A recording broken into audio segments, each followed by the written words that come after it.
Olha, deixa eu falar agora da situação do bebê que foi lesionado e teve a boca deformada, a parte do queixo aqui deformada pelo próprio pai.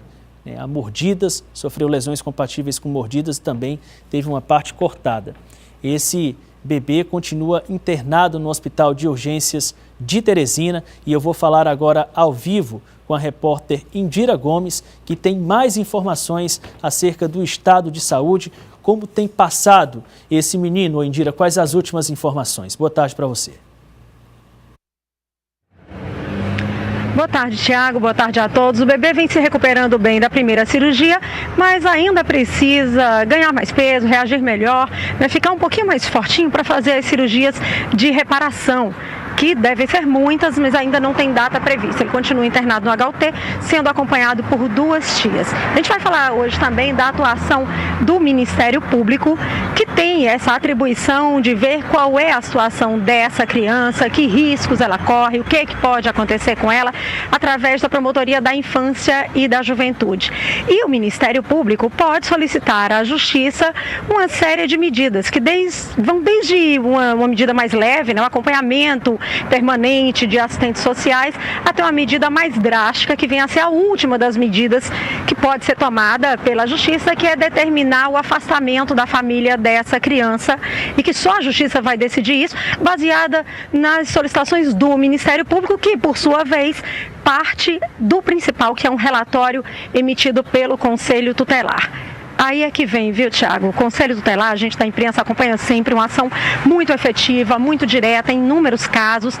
São eles que, diretamente, os conselheiros acompanham essas famílias, mas, para surpresa nossa, estando hoje com 11 dias desse caso, o Conselho Tutelar ainda não enviou o relatório ao Ministério Público. Ontem a gente falou, inclusive, que o inquérito policial, presidido pela delegada Anamelka Cadena, no 10º dia já havia sido entregue à Justiça, mas, para surpresa nossa, repito eu, o Conselho Tutelar ainda não entregou esse relatório. E eu converso a partir de agora com o promotor Márcio Franca. Doutor Márcio, qual é a importância desse relatório do Conselho Tutelar para o andamento das providências do Ministério Público? Boa tarde. Boa tarde a todos. É importante não só o próprio relatório do Conselho Tutelar, como os demais pareceres técnicos que normalmente aparecem, são importantes em casos equivalentes. Então, eles são importantes para subsidiar nossas próximas providências e medidas cabíveis. Então, diante desse contexto, uma vez noticiado o fato e chegada à promotoria, nós instauramos um procedimento e uma das primeiras medidas foi justamente oficiar o Conselho Tutelar para que fosse encaminhado este relatório para nós. Então, a partir dele e dos demais elementos de prova, nós tomaremos as medidas para que a situação de risco não ocorra e, sim, possa ser revertida em favor dos menores de forma geral, no caso específico da criança. Que medidas são essas? O que pode acontecer? Que ações podem ser tomadas, não só com esse bebê, mas com essa família? Até porque a família, o caso, essa mãe, ela tem outros 3 filhos. Bom, as providências vão depender justamente desses primeiros relatórios que vão nos subsidiar, vão nortear o nosso trabalho.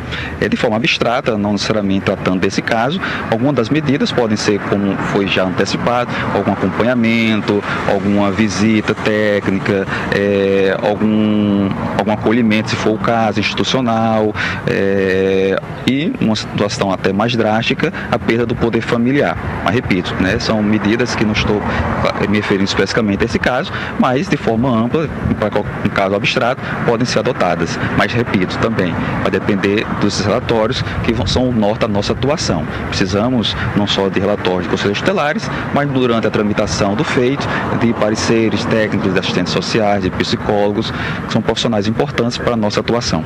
A família, principalmente a mãe, pode ser chamada para prestar informações ao Ministério Público também? Com certeza, A palavra dela vai ser importante para esclarecer alguns pontos que forem necessários para a nossa atuação. Tá certo, muito obrigada então, doutor Márcio Franca, que é promotor da Infância e da Juventude, falando sobre esse caso do bebê que ainda está internado no Hospital de Urgências de Teresina.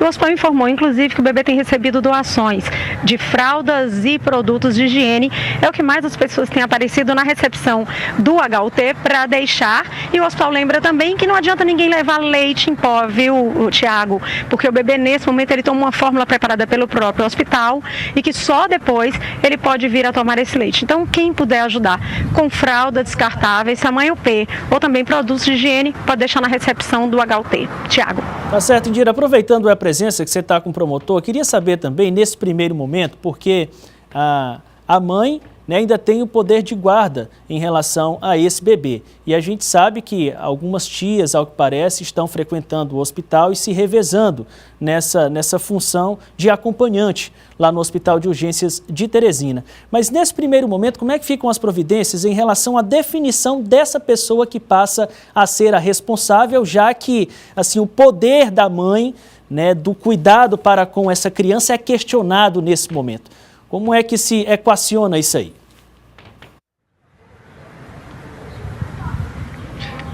Pelo que eu entendi da pergunta, foi relacionada com a questão do poder familiar da mãe? Isso.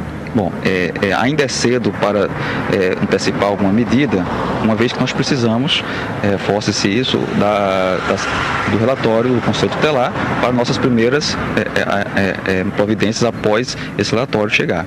Então, a partir daí será possível vislumbrar o próximo passo.